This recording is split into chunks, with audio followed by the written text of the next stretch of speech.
Tears to many. A Kenner man struggling with health problems after he swallowed Drano as a toddler. He believes he survived to encourage others to live a life of gratitude.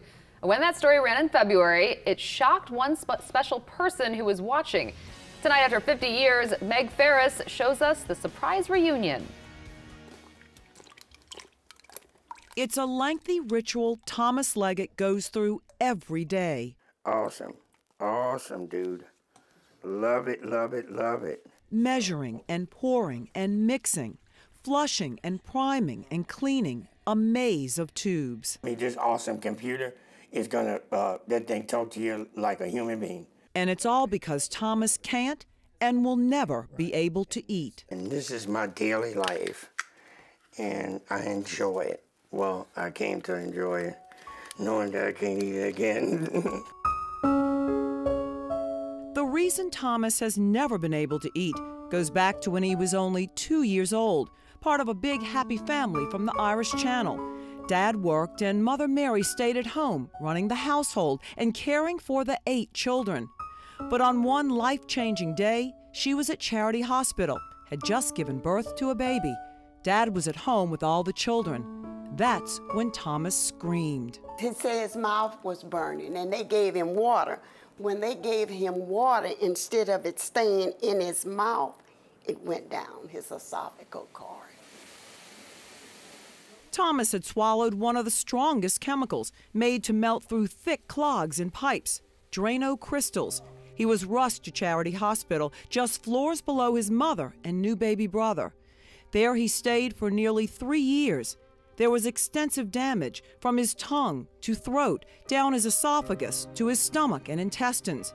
But he was alive because the first woman surgeon in Louisiana, the first pediatric surgeon in the state, Dr. Rowena Spencer, was on staff at LSU School of Medicine, and she was trained to perform a colonic interposition, surgically taking part of Thomas's colon to rebuild his throat and esophagus that had disintegrated. She was also sent from God, by God, and through God, because she did, the surgery that she did wasn't performed normally back there in '65 at all.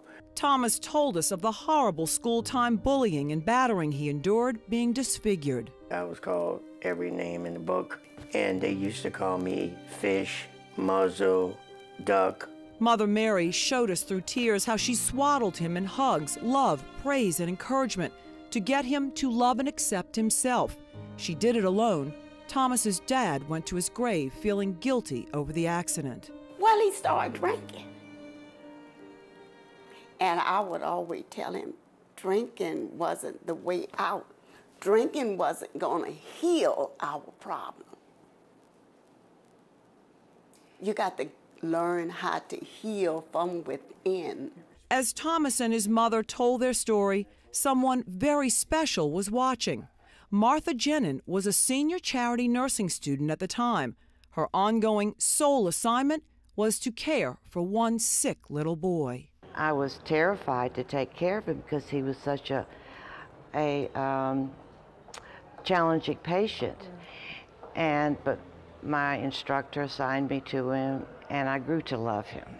He was precious. Martha was astounded at the story. She thought Thomas was too sick to make it. She called the newsroom asking for his number. Instead, we decided to surprise Thomas and set up a secret reunion, now at the new hospital, UMC. Mother Mary came too. That's her. I wish you were little again. I could carry you on my hip. You don't remember me, but I remember you, and I've never forgotten you. Mother Mary never forgot the young angel of mercy. Martha never forgot Thomas. Thomas was overwhelmed. Thank you very much. And I loved you dearly. You were my love. You were my little boy. And you hugged my neck. They exchanged gifts, ones that each consider precious. Thomas a copy of his book, and Martha a signed ornament resembling her charity nursing pin. This is the charity nursing pin. I'm very proud to be a charity nurse. Thomas showed Martha how he eats through a tube.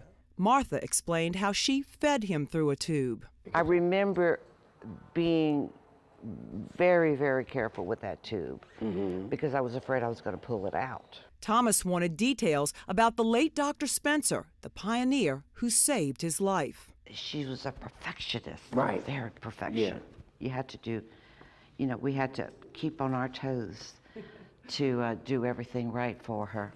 All these decades later, Mother Mary told Martha how she trusted her and that her devotion to little Thomas was a godsend to her family. You was with him all the time, and because of you, I could go home and see about my baby. Yeah, you had a bunch of them. And because of Thomas, Martha was guided into her lifelong career. Taking care of you gave me so much reward that I went into pediatric nursing after that. But Thomas also told Martha of his uncertain future. Scar tissue is building, blockages are expanding, and corrective surgery is not advised. It's end-of-life care. You get it? You know it. She's strong. You can handle her. So it's in the line. She advised him not to give up. And find other hospitals outside of Louisiana and get in touch with the Department of Gastroenterology. The day before, the two would have passed each other on the street as strangers. Today it's Thomas who can't stop holding the nurse who carried him through his long, difficult journey. Meg Farris, Eyewitness News. Well, and Thomas has now moved back in with his mother because there were no apartments available for people with disabilities that meet the hygiene standards for his condition. And Thomas's book, The Creator Cured Child, will be available at the end of the month on Amazon and Barnes & Noble.